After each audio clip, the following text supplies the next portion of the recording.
We were very liberated then. They had dancing some nights. And I wanted to go.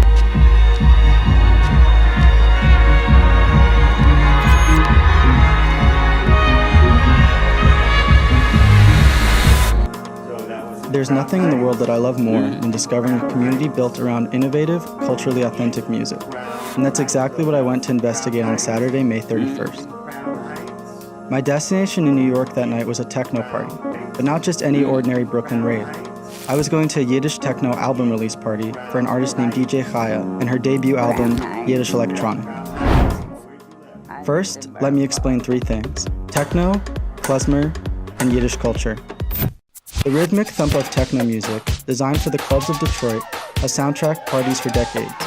The techno movement spawned numerous subgenres, like electro and trance, with producers from other cities and countries building off the Detroit sound to make beats that will leave your body buzzing. Yiddish emerged around the 10th century in Ashkenazi Jewish communities of Central Europe, blending Hebrew with medieval German dialects and Slavic influences. By the 17th century, klezmer music developed, fusing Eastern European dance music with synagogue songs.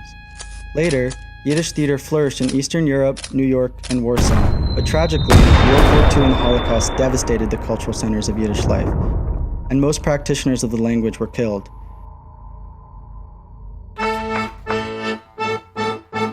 Post-World War II, radical Jewish socialists worked to keep the culture alive. Starting in the 1970s, young musicians like the Klezmatics worked to revive klezmer music and Yiddish song, blending it with jazz, punk, hip-hop, and other genres. This was embraced by queer Jews in particular, with musicians like Alicia Svigals preaching the importance of queer Yiddishism's relationship with klezmer.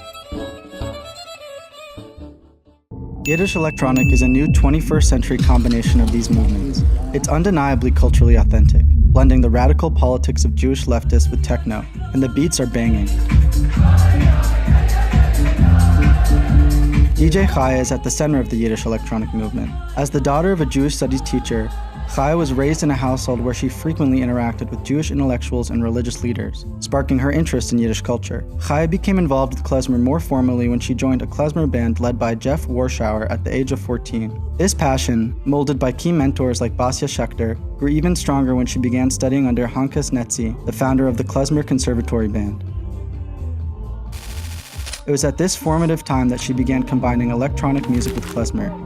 Through learning about the techno genre's roots and building cultural community, she decided it was only natural to bring Jewish culture into her DJing and production work in electronic music, culminating in this release party. Chaya and others involved see the embrace of techno music, a genre rooted in liberation, as having clear parallels to the radical spirit of klezmer and the Yiddish underground. At Chaya's album release at Public Records in Brooklyn, every generation of Jew was present, from kids to seniors. The queer Jewish community in particular seems to gravitate towards Chaya's events, as there's always a large contingent of LGBTQ+ people at the gatherings, and Chaya brought out her elders to explain the roots of some of her songs and share their stories. Yiddish Electronic, co-produced with Adrian Chabla, is Chaya's debut album. She weaves 7 archival Yiddish song clips across 9 tracks, blending voices of both living and late Yiddish singers through collaborations with several archives. While Chaya is breathing new life into klezmer with her techno twist, the past is present in everything she does. She samples her grandmother speaking about life growing up in Borough Park, and she lifts a Yiddish song recorded in the 1960s by Ethel Raim called Oifen Oivin and puts her own spin on it. The night was incredible, and I was driven to tears multiple times. The space they are creating for a liberatory celebration is undeniable, and the community is thriving, with over 200 people attending the album release. As a queer Jew, it was the first time in a while that I felt inspired and optimistic about the future of our community.